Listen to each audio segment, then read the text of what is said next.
Well, hello, everybody, and hello, Chad. How was your week this week, Chad? Very busy, very tiring, but it is a good tired. Good tired. So what were you doing all week long that made you so tired this week? We are in the middle of a spectacular week for Newton, Kansas. Quite honestly. It's amazing. Oh, do tell. Do tell, Chad. Well, we had, we got through the 4th of July. And, no major injuries. That's always a good thing, right? I mean, we had like one Roman candle fight that got out of control. Yeah, nobody was putting a firework on top of their head and lighting it off for fun. No. Didn't happen. We just had some kids that had a Roman candle fight and ended up hitting a bystander who got burned, but they didn't end up in the hospital. But I mean, honestly, if it had been one of my kids, I'd skinned them alive. But that's just me. Yeah. But yeah, but we got through the 4th of July without any, major injuries, and a number of our vendors kind of recovered on the 4th, so that it wasn't just a ridiculously horrible, terrible, I'm never coming back year. Yeah. Well, I read that article and I thought it was kind of interesting because, we were going to talk a little bit about that. I remember I said I wanted to talk about where the day fell. Why was there a possibility of what could be the other factors involved in these tent from being able to sell like they've been able to sell in the past? Well, same olds, right? I mean, inflation. Yeah. We had a round of layoffs over at AGCO right before the 4th. I mean, it's just honestly sort of those same old things. Yeah. And we had a couple of evenings that were rainy. People don't buy fireworks in the rain because they can't use them. Yeah. But at the same time, I think, and I formulated my opinion after talking to multiple vendors, right? Because that's what I do. Yeah. Okay. Over the course of the 4th of July, there were 9 fireworks vendors in Newton during that season. And when I say season, 27th through the 4th, that's the season. So we had 9. And I actively sought out the management and ownership of 6 of those. And was making sure that I was driving by or walking in and just kind of checking traffic at all 9. Yeah. And so it became very evident to me what was going on before I really started talking to people. And here it is. For the second consecutive year, our city commission injected confusion into fireworks season as to when you could use them. I mean, that's just the long and the short of it. And this time around, they made it so that, because they've always said we want to give people a weekend. Well, a weekend includes Sunday. Yeah.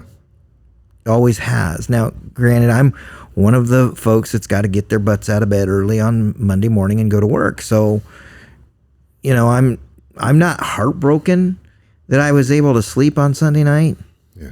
Right? But weekends include Sunday. But Sunday was a day that the city commission stated you should not be able to use the fireworks that you're purchasing. And the reason all of that is important is, every place that I talk to, without fail, before, during, most importantly during, and also after Sunday, Monday, and Tuesday were horrible sales days. Horrible. And, by the way, Sunday, Monday, and Tuesday were days that you were not supposed to use the fireworks that you were supposedly able to buy. Okay. And see, then I know this, and I don't think it's for a lack of the city commission doing what they normally do, or the city government doing what they normally do, which is publishing when you can and can't. I mean, they did their job, right? Probably equal to every other time.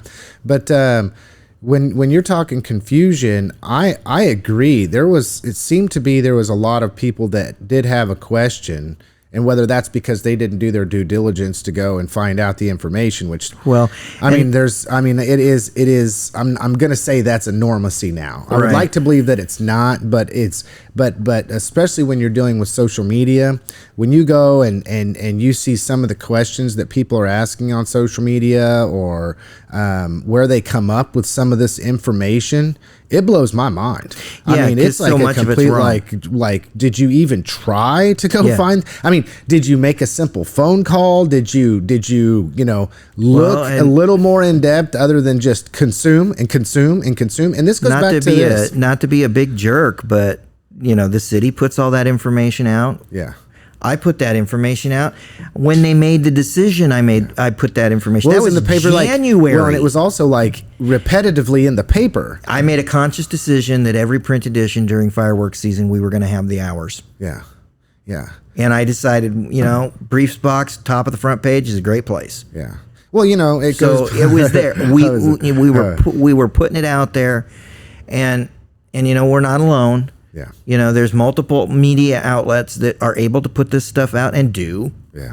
And so it's just like, if you're confused come July 1st, honestly, you really don't have a great excuse for being that confused. Yeah. But Well, there's an entire happens. refusal. I mean, it's almost like. and there were some tents that posted those hours as Yeah. well. So when you were walking in, it was like, you can't fire today. Yeah.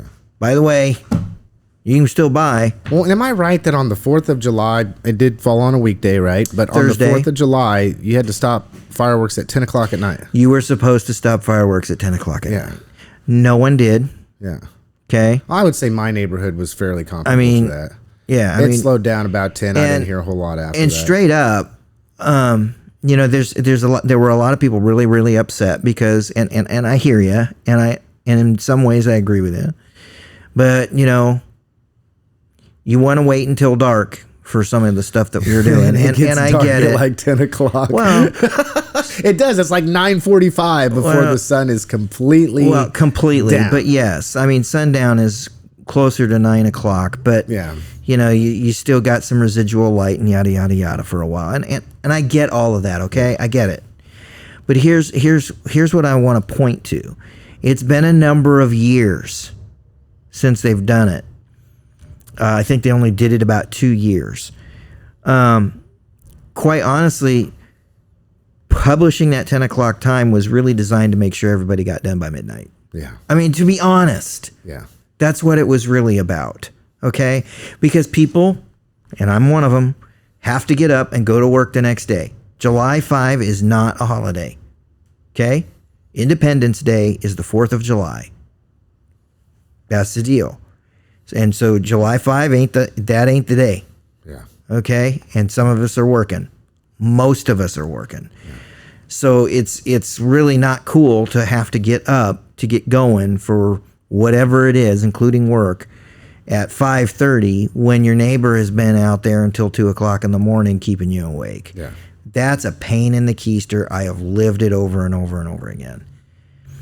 So since what that's you're what it saying was is you have a designed nice to do, neighborhood to watch if we were to fireworks, go back, if we were to go back in time, and I don't remember the year, but if we go back in time a ways, there was a time that they said that the fireworks tents had to be closed at 10 o'clock on the 4th of July.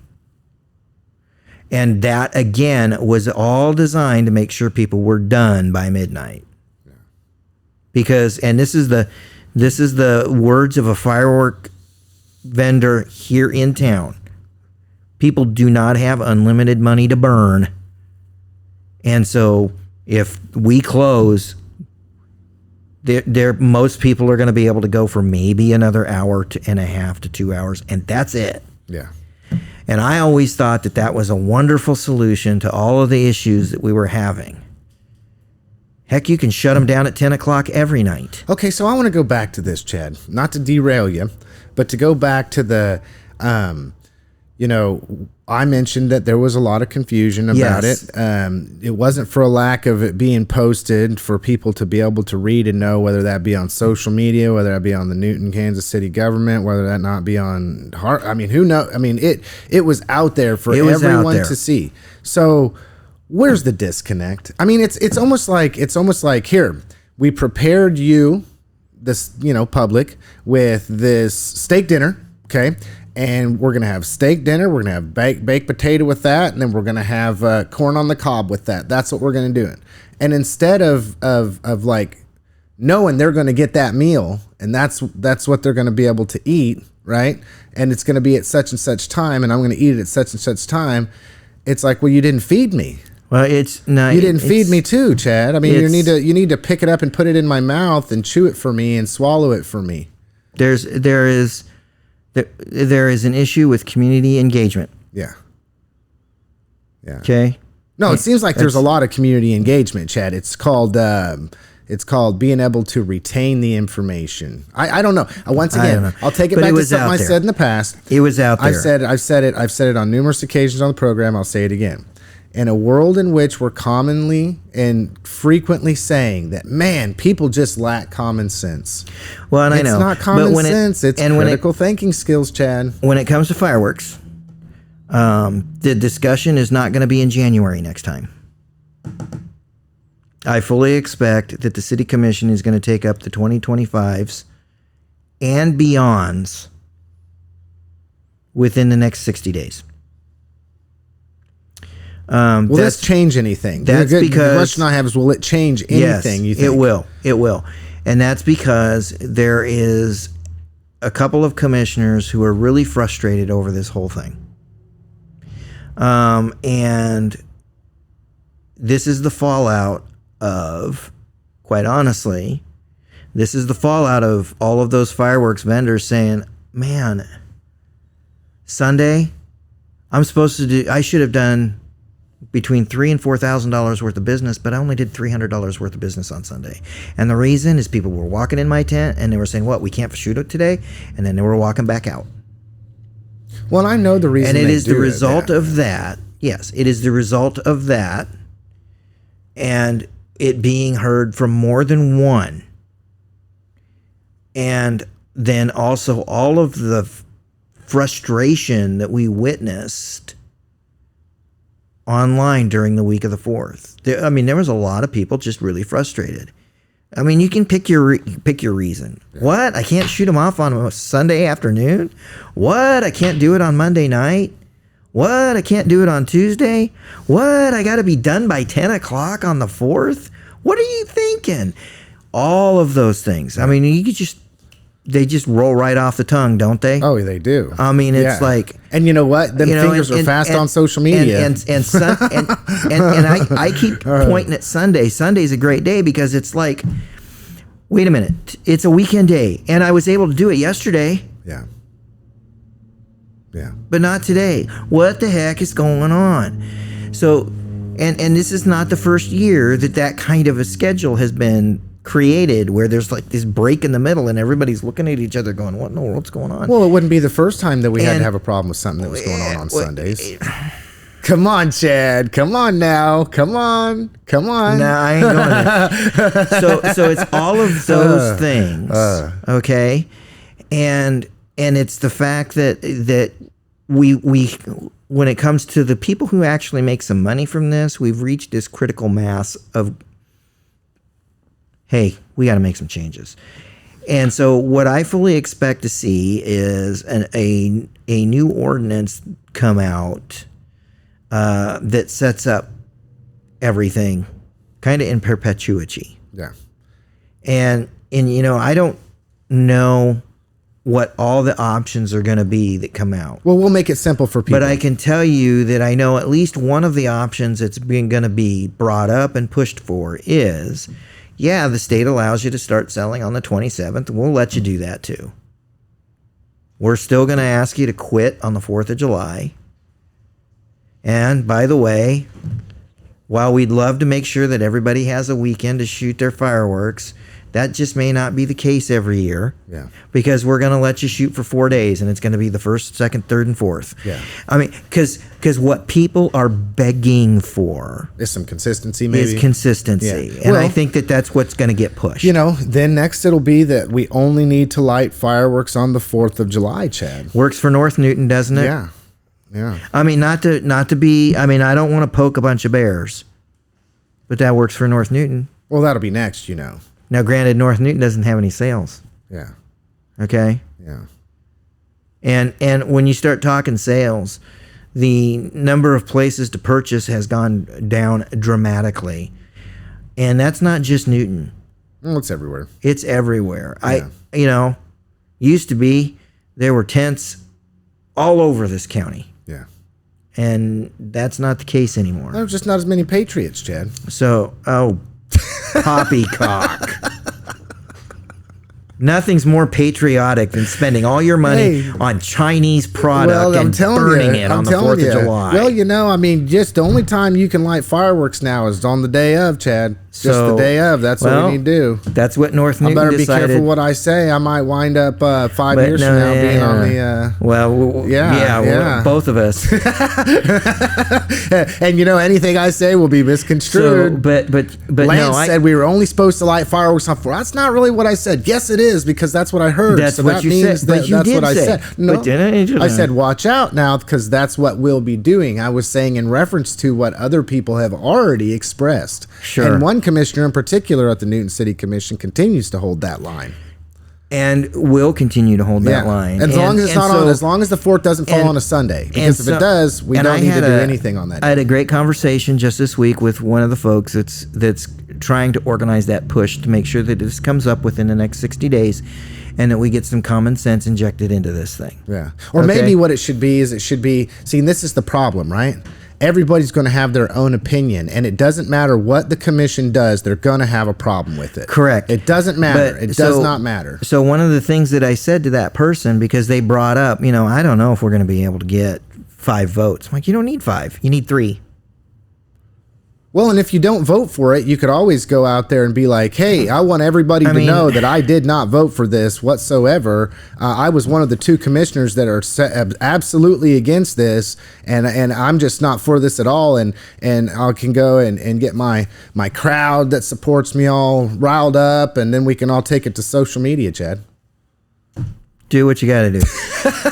So this whole conversation started because I was talking about how great a week we had, and we had next to no injuries. And then we talked about nobody lost a house. Got stuck on 4th. Yeah, we get stuck on the fireworks. We get down in the weeds in the fireworks. But I know what you want to cover. But this was a great week because we went. So we had 4th of July. We got through that 4th of July, relatively unscathed. And then we had absolutely spectacular weather for a couple of Rebel baseball games out at the park, and I did go, and it was enjoyable. And the game I went to, they lost, but it was a great game. Oh, the crowd's getting bigger. Well, and the crowds are getting bigger, and hopefully they'll get really big. Good. Actually, tonight we're doing this on a Thursday, right? Tonight it would be a great day for them to be big, and then we come right out of that, and the biggest freaking sporting event. All due respects to the Newton Mexican-American softball tournament, which is 76 years strong and was last weekend. Yeah. All due respect to you guys, the biggest sporting event in the history of this town came off. And that was the USGA Adaptive Open. Yeah. And I went to some of that, and I know beyond a shadow of a doubt, not very many people did, and you should have. Because I'm telling you, if you weren't on the golf course on Monday, Tuesday, and Wednesday, you absolutely missed out. That was an incredible experience. Yeah. And I've talked to a couple of decision makers who said that pretty much during practice rounds, they started laying the groundwork. They want to get this tournament back here. And boy, I hope they can. Make it a frequent flyer, maybe. Hopefully. Oh, yes. Get us. I mean, if they can figure out a way to establish a rotation, get us in it. Because, oh my goodness gracious. I am not a golfer. I discovered that fact beyond all shadow of a doubt 15 years ago when I went out with my brother-in-law and a friend of his and played golf for the, I don't know how many 100th time that I had played the game. And I got so angry at myself that I wrapped a 5-iron around a tree. It was irreparable. And it was at that moment I said, you know what? I am not a golfer. I am living Mark Twain's quote, golf is just a good walk spoiled, because that was a spoiled day. Yeah.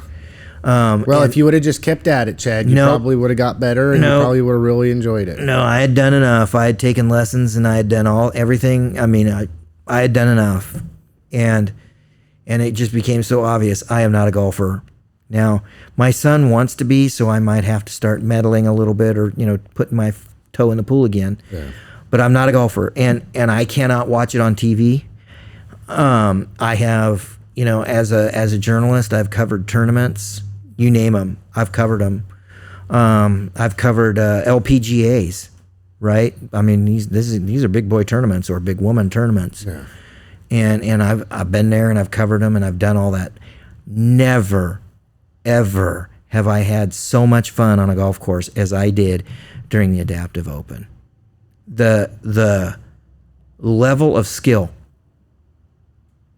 coupled with the incredible display of just flat out sportsmanship and friendliness that I was watching on that golf course, was incredible. It was just, there's just not words to describe it. How awesome that tournament was. And these were folks that were in pursuit of a national, and if you want to call it that, an international championship, because they came from all over. Yeah. Well, when I was seeing some of the names from where some of the people came, I was like, wow, I didn't realize that it was not. Yeah, this is like. I watched people from Spain, Ireland, Cameroon, England, of course, all across the United States. They came from everywhere. All right here to little old Newton, Kansas, America. To little old Newton, Kansas, America.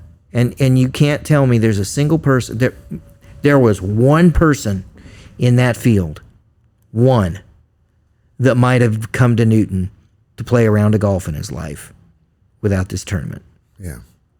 And that's the dude that came in from, is Kirk Holmgren, came in from Hutchinson. He was, again, there's history there. He was the very first person to qualify during a qualifying tournament. This tournament is 3 years old.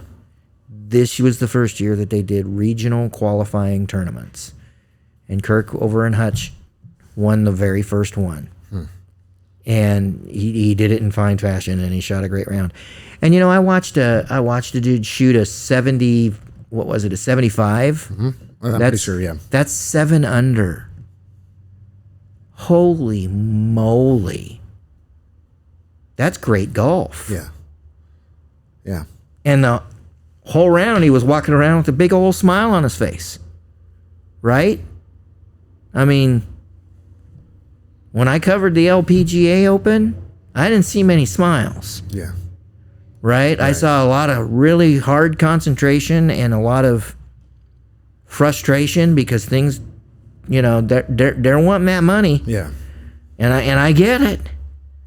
But I wasn't watching women walk around with big smiles on their faces, and I wasn't watching women go, oh, it's too bad we don't have gimmies. Go ahead and finish that up.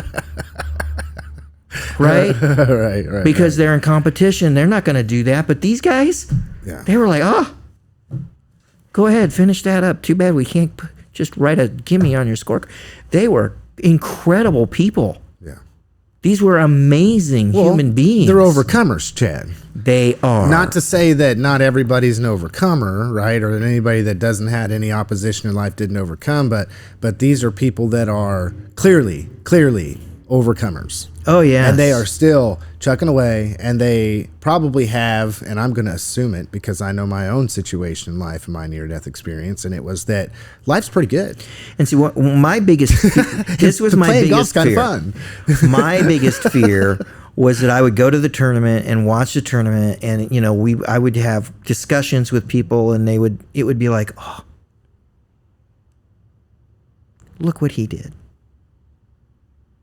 And he's only got 1 foot. That wasn't it. Yeah. It was, holy crap, I wish I could drive 300 yards. Yeah. Yeah. Look at that. Well, it goes this back guy to- is playing amazing golf. Goes I mean, back that's to what it was. It goes back to what Mayor Rod Cry said. It'll make you blush and wish you could play golf better. I mean, that's a loose paraphrase, I mean, but he there's mentioned no the fact that getting you go around out it. there and get embarrassed. There's no getting around it when you're standing there. And for me, there was no getting around it. Watching the guy from Cameroon, he had both legs amputated and almost every finger due to meningitis. Okay? And that was like 5 years ago. I mean, it hasn't been that long. So there's no getting around it when you're standing there watching him that you're thinking, holy moly. But then when you're watching him just about chip in from 100 yards, it's like, holy crap. Yeah. This guy can play. Yeah. I mean, there's no getting around some of that entering your thinking. Yes. Yeah. But everybody that I've talked to, either when I was there or after the tournament, have also, man, that was incredible golf. And then the second half of it is always about just the amazing attitude that every player had, right? Yeah.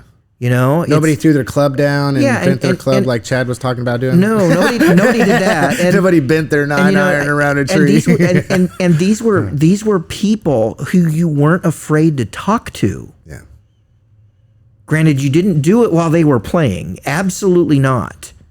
Now, during a practice round, a dude says like, "Hey, how you doing?" I was like, "Hey, where are you from?" "Michigan." "What do you think of our golf course?" "Man, this is a great course. I'm going to have a lot to think about when the rounds start. But this is a great course." Challenging course. You know, and you're like, aren't you supposed to be like concentrating? It's like, I'm just out having fun today. That was the attitude. Yeah. Now, I can't say that was the attitude of every one of the 96 players, but it was definitely the attitude of the vast majority of players. And that is why folks that went were like, man, we got to have this thing back here. We got to build another hotel so we can have them in town, and we got to get this thing back here. Yeah. And it was incredible. Yeah. Right? Yeah. You know, and I straight up, the first day that I went to watch, I went out there to watch some practice rounds, and I really anticipated, as I was walking the course looking for players, that the highlight of the day for me was being able to get a handshake from Chris Toohey again. You talk about fine people, that's a fine person right there. Came back out just like he said he was going to make sure it went off without a hitch. And he was here, and he and I got to talk for just a couple minutes, and I really thought that was going to be the highlight of my day. But then all of a sudden, I got these people that are going to be competing for a national championship talking to me. And one of the things that I realized as I was walking off the course after watching, I think I watched maybe 6 groups on Tuesday. I thought back to the last time that I felt like I was watching the best in the world do something, and how it instilled a love of a sport in me. And that was all the way back in the 1980s. I was really young. We're talking 6, 7, 8 years old. I didn't know anything about the world, right? And I didn't know anything about life. And my dad started taking me to watch Dan Gable and the Iowa Hawkeyes. And these were guys that went on a streak of 9 consecutive national championships. And most of them weren't even close. And we were going during the regular season, and then if we could go to a postseason tournament because it happened to be in Iowa City, we would go. And I was watching the best of the best nonstop. And I grew to love that sport like none other because I was watching the best of the best. Yeah. And I really believe that you cannot watch the best of the best and not enjoy it. Yeah. And that's how I felt about as I was walking off the greens at the Adaptive Open. And then I did a little research and found out, oh, by the way, the guy who won this thing from England is considered the best adaptive golf player in the world. And so that's what I was doing. I was watching the best in the world do what they do. That was an amazing opportunity for Newton, Kansas. Yeah. Yeah. Right? Well, I'll say it again. Hopefully we get that opportunity again in the future. Oh, man, yes. I will say this, turning it around here and finding, I can remember when the golf course was first planned, that it was going to be a public golf course, how it was going to be, the money that they were going to invest in it, all the key players, and boy, people were turning over in their grave over the deal. Yes, they were. Well, who will use that? Nobody will use that. It's ridiculous, you know. And the negative did come Nancy's with, on social media, the whole thing. Yeah, and it did come with some casualties. Yeah. I mean, there's no question about it. You know? But look at where we're at now. The investment made then, if it was not made at that point in time, and there was not any kind of futuristic thinking when it came to making that investment in our community for that amenity that would draw people not only from our region to Newton, but also from the greater area to Newton, we would never be having this tournament in the first place. It's similar to what we talk about when everybody was getting the bad rap. I can remember Kevin Pouch was on the commission at the time. There was multiple people on the commission at the time that had voted in favor of the Newton Industrial Park, and how that was a horrible idea. I was even personally critical of it after a few years had passed by and things hadn't panned out, and now we've got GAF coming. So if there wasn't this... And Hillsborough Industries. I mean, and others. And the Air Capital, the warehousing units. Yeah, we got stuff coming. Lots. So, I mean... Which would not be possible if it wasn't for the heat that all these people took during that time to say, hey, we want to build we want to plant a tree, and that we might not sit in the shade of, but that others will sit in the shade of this tree. Yeah. They made decisions that they knew would... Well, in the case of the KLP, they didn't necessarily know they weren't going to bear fruit right away because they thought it was going to. Well, and yes, going to. But there were also decisions were made that probably were not going to bear fruit for a number of years. Yeah, and that's not uncommon. And communities that are growing and thriving, generally speaking, if you go back and you look 10 years prior to when the growth happens, there were decisions that were pretty risky getting made. Yeah.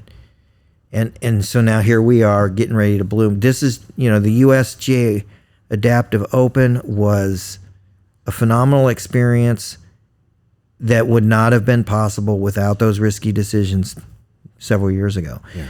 Now, it did come with cost. I was at the tail end of my golfing career when they started building Sand Creek Station. And I was playing what was called at the time the Newton Public Golf Course. Yeah. Which, for those of us who have memories, that was out north of North Newton. Yeah. On the underside of the interstate. I played a couple rounds over at Fox Ridge. For some reason, it just didn't resonate with me, so I didn't play a lot. And then outside of that, I was going out of town. Okay? Well, those places are gone now. You cannot build a thoroughbred on a premier golf course like that and expect competition to not end something else. Yeah. As much as I enjoyed playing Newton Public, I was purely price driven. And that course had seen its better days. And then they were faced with a decision. And then the owners were gone. So there you go. I've also played Pine Edge up in Gossel. And I think he built that just a little bit before Sand Creek Station. And I was really nervous for him when they announced Sand Creek Station. But again, it's a different type of experience and it's a different way to play. And again, driven by price. Yeah. That's where I was going. Now that my son has decided he wants to start, driven by price, we probably won't be on Sand Creek Station. Yeah. I mean, it's just a reality. Yeah. Yeah. Daddy doesn't have $100 a week. Well, every once in a while you can go out there. Yeah. Yeah. Every now and then, special day. Yeah. We can go play. But as he's learning, is he best served playing on the Cadillac? Probably not. Right. Or do you teach your kid to drive in your Cadillac? Nah. Nah. Probably not. Nah, when it's time to teach the kid to drive, you go on to Craigslist and buy a beater for a couple $100, Yep. which you can't find anymore, but you find a beater that's one step away from the demo derby and you go teach the kid to drive. That's what we're going to be doing. Yeah. Right? Yeah. But there you go. Well, I attended something that you weren't at. What was that? That was the treasurer's debate for the... Yes. Yeah. And I will say this. Everything that I got out of that, no harm, no foul to anybody or anything like that. No insults pending or anything. And I'm sure somebody would raise their hand and say, that's not true. That's not true. But I will say this. From reading the room, I think it came to my understanding and many other people's understandings that I'm not sure anybody showed up there with an open mind wondering who they were going to vote for. It appeared clearly to me that there was a group that was there who supported one candidate, and they were there to support that candidate. And then there was a group of people that were supporting the other candidate, and they were there to support that candidate. And I don't think anybody walked out the door without their minds changed. Now, somebody might say, oh, yeah, my mind was changed. I was thinking, I was on the fence, but now I'm going to go for this person. I'm going to, share. I'm a new to this, because people are just... not completely honest when it comes to politics, obviously, as we've seen over however many years. Well, but call there this... was there wasn't anybody there going, I really want to hear from both candidates and find out which candidate after this debate that I'm going to vote for. It was, I'm going to bring my group of people, I'm going to bring my group of people, and everybody's going to sit there and we're all going to listen to this, and everybody's going to leave without their mind being changed whatsoever. So let me give you my feelings about county treasurers races. And that's a big one this year. Why? Well, I mean, because some of these questions that came up, Chad, were what decisions is a treasurer going to make that's going to affect me? Well, they may or may not be able to get more computer systems from the state of Kansas to be able to allow for us to have or be able to process our driver's licenses faster. Oh, and I'm going to be, if I just said something that could be perceived as for one or the other, then you look out, because then all of a sudden, if you're for one or the other, then those one or the others will be all over you. Again, does the county treasurer have any say in setting of the tax rates? I don't think that stops some of those questions from coming down the pipe, Chad. I think there's a huge disconnect with what the treasurer actually does. I think once again we've got people that's thinking that they do something they can't do. Here's what I'm getting to. I'm with you. They don't set policy. There's no policies being set by the county treasurer. So here's what I'm getting to, right? The county treasurer has a job to do. And 99.9% of that job is all dictated by state statutes. Mm-hmm. And they follow state statutes. So if you think somebody can do the job, vote for them. Yeah. I mean, that's it. That is it. And I don't get all of the politics that goes into the county treasurers. You mean you don't understand? I have never gotten why there is so much politics around county treasurer. You don't understand why there's illegal political mailing ads going out right now with no paid for by disclaimer on them over a treasurer's race? It's I mean, hey, and some of those are really big cell phones. They're not really. Yeah, I'm just saying. Yeah, but look what I found. Look at this. Look how this looks. This looks this way, and it doesn't look that way, but I'm going to make it look that way. Or maybe I'm not, or maybe I am. I don't know. I don't know. Just depends. I'm just saying, when it comes to these political races, there are some of them that I look at and I'm like, why do I care? And county treasurer is one of them. But that's the race to watch this Okay, year, Chad. I know it is bitter and it's angry because we've got two people who really, really, really, really want that job. Yeah. I'm going to go in there on the primary and I'm going to vote for somebody. And it's really okay. And I'll throw this one at you, Chad. And I'm just going to vote. It's just kind of like it even came up during the debate.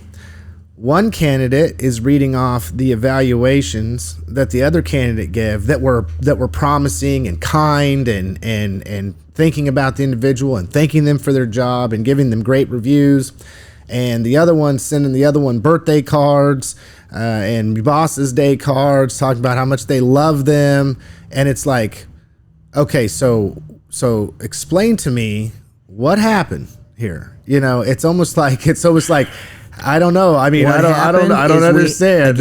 Put $25,000 on the line for more in salary. No, I'm going to make a statement that is. Don't say it. It's a truism. Don't say it. You're going to be all over social media, Chad. We're going to hate you too. This is not a political statement. Oh, well, let's see if we can interpret it that way. This is what happened. We have two people who want the same job. Mm-hmm. That's it. That's what we have. Okay? And oh, by the way, there's another one that wants the job. Oh, round two? We get to have round two? There's a Democrat that wants the job. Oh, boy. Round two. Okay? Yeah. So since there's a Democrat that wants the job, we're going to go through another election here. Yeah. Okay? Yeah. We're going to go through a general. Well, I wonder how much the presidential race will factor into that. So, it means there's going to be big turnout on election day. No, I mean as far as like mudslinging towards one another. I have no idea. I mean, you are a Republican. But, do you support one political candidate, president, or another? Because that's going to determine whether I vote for you for treasurer or not. What's your policy? Are you pro-life? Okay, are you pro-life as a treasurer? So are you pro-life? Are you pro-gun? I do not want to. I don't want to go through this, but we're gonna. I mean, okay. I'm just asking. I'm going to go back in time. What's your goal about? I'm going to go back in time. The 2025 thing, or the 2030 thing, or where are we at, Chad? What is it? Here's the deal. I'm going to go back in time a ways. All right. I'm going to go back to when we had to select a new sheriff. Oh. Okay. That's a policy job. No, it's not. Oh, yes, it is. Don't you know the sheriff's the last line last line of defense against the federal government and their federal tyranny on all of us? Sure. So I'm going to go back to that, and I'm just going to say it. All right. So we had a sheriff that retired, and in this particular situation, I know it was the job of the Republican Party. Yeah. And I remember. It could have been the Democrats. Yep. Either or. But it wasn't. We don't look at things with the shoe on the other foot, Chad. Just jaded. No, I'm just saying. I mean, yeah. Had T. Walton just walked out and retired, yep, instead of waiting until after, just saying I'm done and we're going to have an election. Yep. This could have happened in the Democratic Party. Yep. But it didn't. It happened in the Republican Party. So now we're in a spot we have to, as a party, appoint basically a new sheriff. Mm-hmm. And there was a meeting, and during that meeting, we had people asking the undersheriff his attitude about abortion. Well, of course. That makes perfect sense. He can make no decisions on that. Yeah, but what you're saying is that you're pro-abortion, Chad. No. Well, but that's what you're saying is that you would elect somebody that's not pro-choice, but you would if they're pro-life. But you'll do it if they're pro-life choice. Based on the office, do not care. I mean, you can't make it up. I mean, you can't make it up. We're not talking about a Supreme Court justice. Yeah. We're not talking about someone who writes laws. Mm-hmm. We're talking about the enforcer of them. His attitude on that does not matter. Let's flip it to Democrats. Seriously, we can do it. Yes. If it had been Democrats and they'd have been sitting in there saying, what's your attitude about gun control and the Second Amendment? Don't care. What about immigration, Chad? Again, what about immigration? Care. The sheriff does not set any policy. He merely enforces what he has been told to enforce by the state and the feds. Yeah, but you don't understand, Chad. You don't understand. You don't understand. What do I not understand, Lance? Because what you're saying is if you don't think that whether or not the treasurer's race matters about whether they're pro-choice or pro-life, you're wrong. Why? Because you don't understand. I mean, you just don't understand, Chad. You don't understand how important it is whether a treasurer believes in pro Second Amendment rights or whether they're anti Second Amendment rights. You don't understand. You just don't get it. It's you don't not understand. No. Are you for or against wind energy as a treasurer? It is not that I don't understand. It's that I don't flippin' care. So what you're saying is that you don't care because about whether what I care about is what they wind actually energy comes to Harvey County. What I care about is whether or not that person that is in that particular office actually has any influence over the issue. If they don't, then it is inconsequential and unimportant to the race. Well, if you're a treasurer candidate, what do you think about what do you think about what Texas is doing at the border? Don't care. But no, I need to know where you stand, whether or not I'm going to vote for you or not. As a treasurer, I have absolutely no dog in the fight. I'm just saying, as I go out and I canvass, because I'm doing this, I'm just going to give a personal, this is true.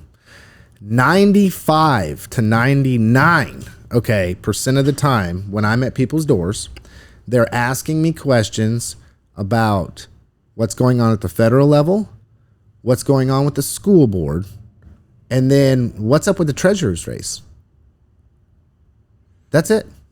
Well, I mean, I say, well, can't really do much about that. Can't really do much about that. And can't really do much about that either way. But people still want to know how I feel about those issues. Therefore, that's how they're going to vote for me or not. I recently talked to somebody that believed that I was for wind tunnels.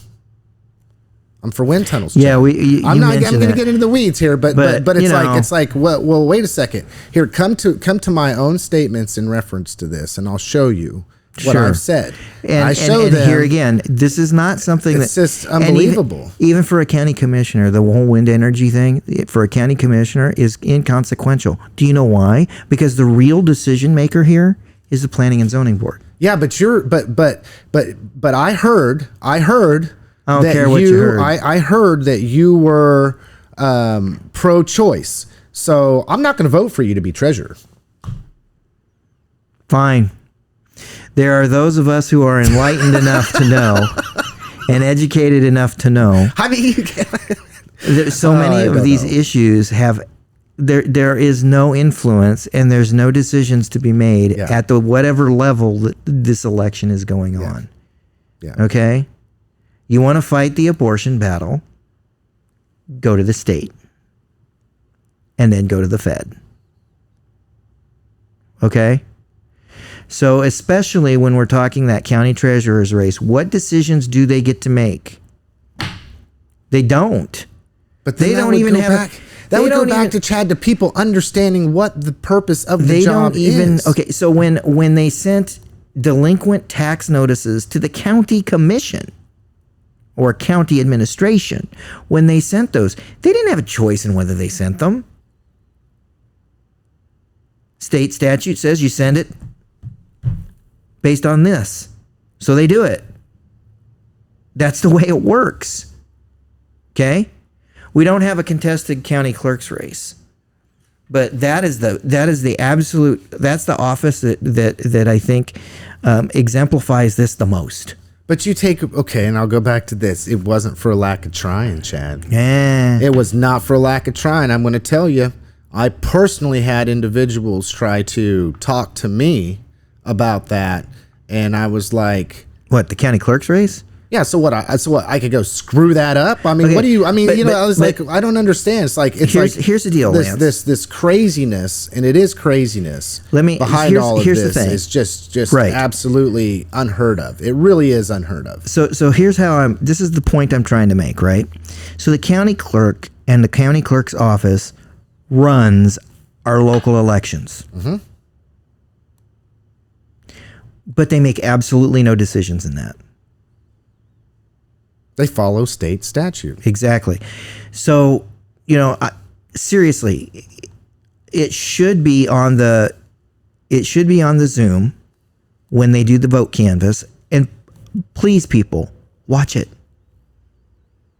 Do you know how many people will watch that, Chad? None. And it's incredibly enlightening. Good answer. To get to this concept of, can we talk about what decisions these people actually make, and then vote based on that? Because here's the deal. When the vote canvas happens, a member of the clerk's office will have a stack of unopened provisional ballots, and they will tell the county commission why these are provisional ballots and why they have not yet been counted. And it doesn't pick your situation. Watched it myself. They'll have a stack that they'll say, these are people who got married but did not change their last name on their voter registration. Yep. According to state statute, it is recommended that we count them. And then the county commission goes, oh, okay, well, then I move that we count them. Okay, now we go count them. These are people who showed up at the wrong polling place and insist that they should have voted in a Harvey County election. However, they should not have voted in the Harvey County election. They do not live in Harvey County. It is recommended by state statute that you do not count these ballots. County commission, okay, I move that we do not. That's, again, there's a key phrase there, according to state statute. Yeah. That dictates so many of the decisions that are getting made by management of our county. Well, are those paper ballots? It doesn't matter. Because as a county commissioner... Oh, by the way... Don't you know that county commissioners... There was a county commissioner that was actually going around promising people that they were going to make sure that paper ballots were the only ones that anybody could vote on. Guess what? You mean that's against the federal government? Paper ballot is the only way we vote in this county. Well, but I mean like with a physical number 2 pencil that you fill out the bubble. And then we're going to hand count them all. They're not going to go into any kind of a machine. Oh, we're going to hand count them. Yes. Okay, it's been proven repeatedly that hand counts are more inaccurate than the optical scanners. I'm so disappointed that you would think that way, Chad. I just know the truth. I'm just disappointed that you think that. That's not true. That's not true. All this stuff, I'm just there. That's where I'm at. I'm sorry, Chad. And I have to go through this stuff about every other year. Yes. Yeah. Yeah. Okay. And yes, I've heard from the Board of Ed folks that they're like, I can't believe that people are asking me about abortion when I'm knocking on their door. Every time. It has nothing to do with them. Every time. Zip. They have no power in that. They have no dog in that fight. There are no decisions that they are going to make. And I got a question, okay? Did this research. My conclusion or consensus on it is that you really do have a large demographic of people that are afraid. They're truly afraid of what's going on. Fill in the blank with that, okay? Their world is changing.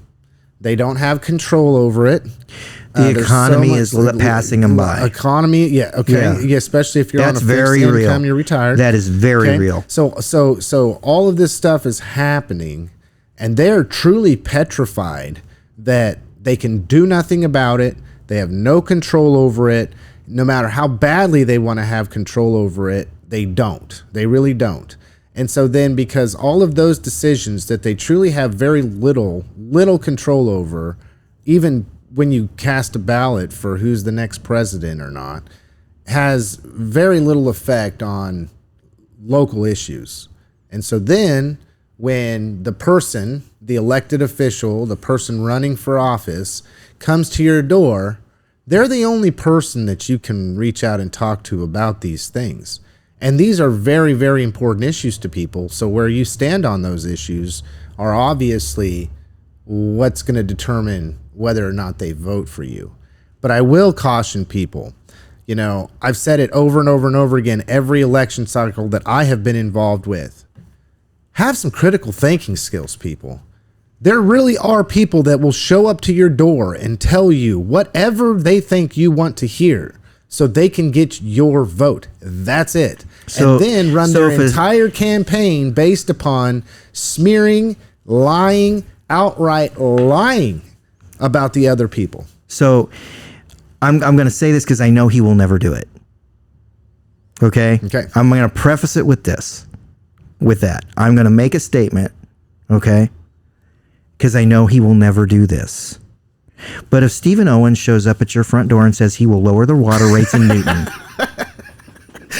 don't go there. Call him a bloody liar to his face. Don't go there. Because he can't do it. Oh, well, I had an interesting conversation with the person the other day that tried to go out and lie to people about that stuff, and they told me to F off, Chad. Yeah, I know. And straight up, that is something that Stephen and I have actually talked about one-on-one. Yeah. And around a dinner table. It's but don't you know? I know I can't. Well, I can't believe people would do this. That's Stephen's attitude. He's like, I can't believe people would do that. But they do it. Yeah.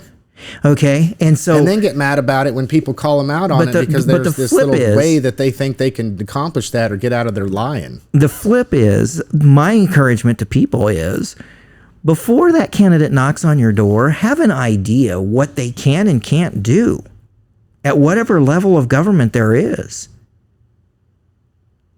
Right? So if I decide to run for city commission, I will never do it, by the way, but if I were to run for city commission and knock on your door and say, my number one issue is trying to figure out a way that we can be reasonable with our water rate, which, by the way, it's not a full water rate, it's just multiple things in the bill. Utility bill. But if I say that to you as a city commission candidate, then you need to ask me how I'm going to do that and then decide whether you will support me based on that. Did you know? But as a city candidate, if I knock on your door and say I'm going to make it illegal for there to be abortion in our city, I can't do that. Well, here's the way you do it, Chad. Okay, you don't. This is politics 101. Okay, you should know this. You don't show up to the door and tell people that you can lower their water rates as a city commissioner. What you do is you show up and you tell them the person I'm running against is going to raise your water rates. They're going to raise your water rates. That person that's running against you, they're going to raise it. They're going to raise your taxes, and not me. Have an idea of what can actually be done at each level of government. Oh, I'm in hot water for this. And you know that. I know. I don't care. Yeah, I know. It's just getting hotter. And I've opened up my jacket. Hey, you know what? Honesty, goes a long way with me. And sometimes I'm just brutally honest about it. But what I'm talking about is if this affects you, or you feel like I'm talking about you, or that Chad is talking about you, about being uninformed and the ridiculousness that we're talking about it, all I can say is if the shoe fits, wear it. I'm a big boy. You can sling the arrows. I've been taking them for years and years and years and years. I get it. Okay. All that, right? We've got some more forums that'll be coming. Yep. Right. I think the American Legion is going to have one. That was the one I was talking about. So the Senior Center, which is very well done. Good job, American Legion, by the way. The Senior Center is going to have a forum for commission candidates. Yep. Go get informed. Are going to be publishing candidate profiles over the course of the next week and a half because I want them out there before voting starts. Yeah. Voting's going to start very soon. And they are good ways to get informed. All right. And if you have questions, right? If you're one of those people that just mattering a hornet at me right now because I'm saying understand your levels of government and maybe you thought you did and you don't, call me, I'll tell you. I mean, seriously.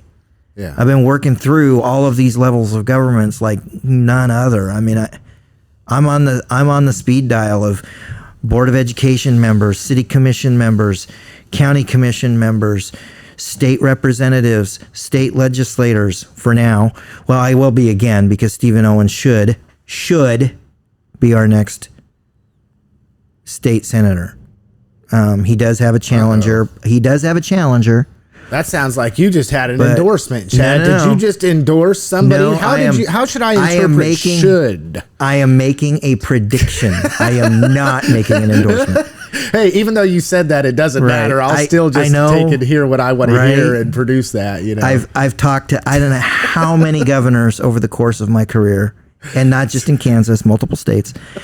And then, you know, I deal with U.S. senators and U.S. representatives. The only folks that I haven't dealt with are presidents, but I think I've got a pretty good handle on what a president can and can't do. And if you really want to get a really good civics lesson about the presidency, the headline that he supplied me for his column this week was, "Who controls the government?" Yeah, because it ain't the president, by the way. You're right. It's not the president. And It's called Congress. Thomas Knapp has an excellent column that's going to be running on Saturday about that very thing. You know, and he hints at it. He doesn't come right out and say it, but, you know, I've heard the joke for 30 years. Oh, it's the wife. No. It's his handlers. No. Sorry. How about it's Congress that makes laws? It's Congress that makes laws, people. Yeah. Now, the executive branch does play a role in that. Yes, they do. do have veto power. Yes, okay? they do. have the ability to make executive orders, but that doesn't change the fact that constantly, over and over and over and over again, because it's written in the way that our government is supposed to operate, is that if the legislature makes a law and the president tries to go against that law, that there's the judiciary. Then when that is sued, or if you want to call it sued, or it goes litigated to where it goes to the Supreme Court for them to decide, they are going to uphold the fact that the Congress is who makes laws, and that you just... Okay, Chad, we're coming to the end of the program. We got a little bit of facetious on this program today. Hopefully people will interpret whatever they heard in through their own filter and believe that over believing what was actually said. And you got the chance to speak directly to the hearts and the minds of everybody listening. But I want to say something first. So my speaking directly to the hearts and minds of everybody listening. Be informed. Take the time. I mean, you know, I've said it on the program today. I've said it countless times before. You know, be a critical thinker. When you're sitting back and you're looking at who it is that you're going to vote for, and that's a pretty important thing, by the way. Look at, well, what does their office entail? Are they capable of doing the job that you think they're going to do?